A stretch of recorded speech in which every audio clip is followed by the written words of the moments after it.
Direct News TV. May 28, 2024.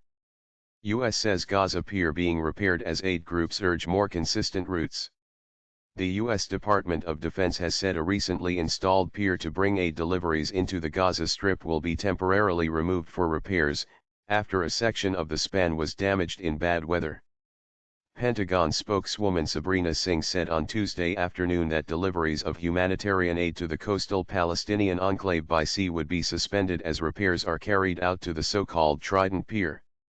A section of the US-installed pier came away earlier in the day as a result of high seas and a North African weather system, Singh said.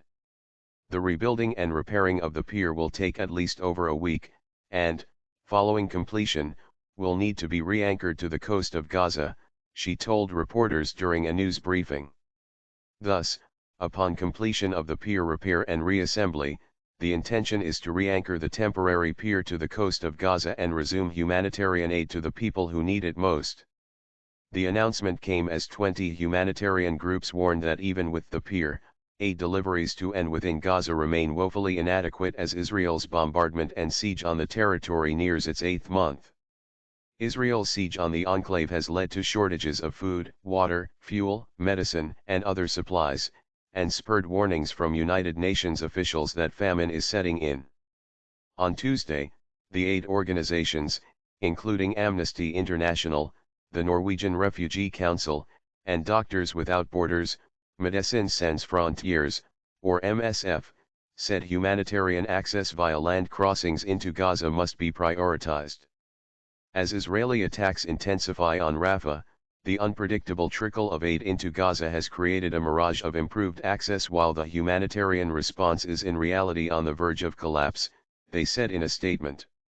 The ability of aid groups and medical teams to respond has now all but crumbled, with temporary fixes such as a floating dock and new crossing points having little impact. On May 22, the UN Office for the Coordination of Humanitarian Affairs, OCHA, also said that more than 800,000 Palestinians had been newly displaced in southern Gaza since early May as Israel launched a ground operation in the city of Rafah.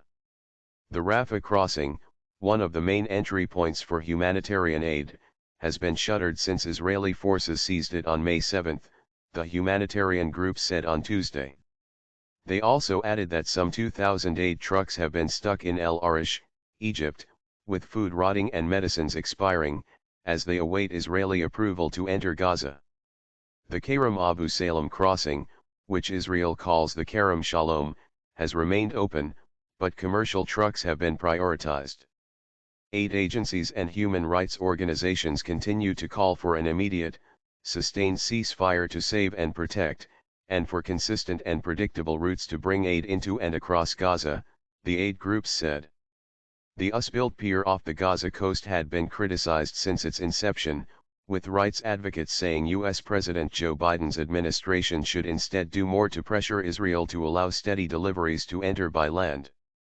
But US Central Command, CENTCOM, said 1,005 metric tons of aid had been delivered to Gaza via the pier as of Friday, with 903 metric tons distributed from the transfer point to a UN warehouse.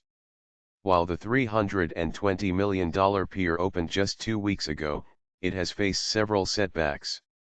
Last week, deliveries were halted for 2 days after crowds rushed aid trucks coming off the pier. One Palestinian man was shot dead.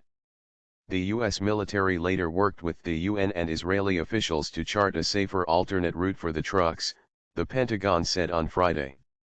On Saturday, CENTCOM said 4 U.S. Army vessels supporting the pier broke free from their moorings and ran aground in heavy seas. 2 beached in Gaza while the other 2 washed up on the Israeli coast, 50 kilometers, 30 miles, south of Tel Aviv. Singh said 1 had been recovered and the other 3 will be brought back in within 48 hours. At maximum capacity, the pier would bring in enough food for around 500,000 Palestinians in Gaza, according to U.S. officials, who have said the delivery mechanism is only meant to supplement land crossings. My name is Kingsley. Please like, share, subscribe and hit that notification bell so you can be the first to be notified whenever we post. You won't regret it.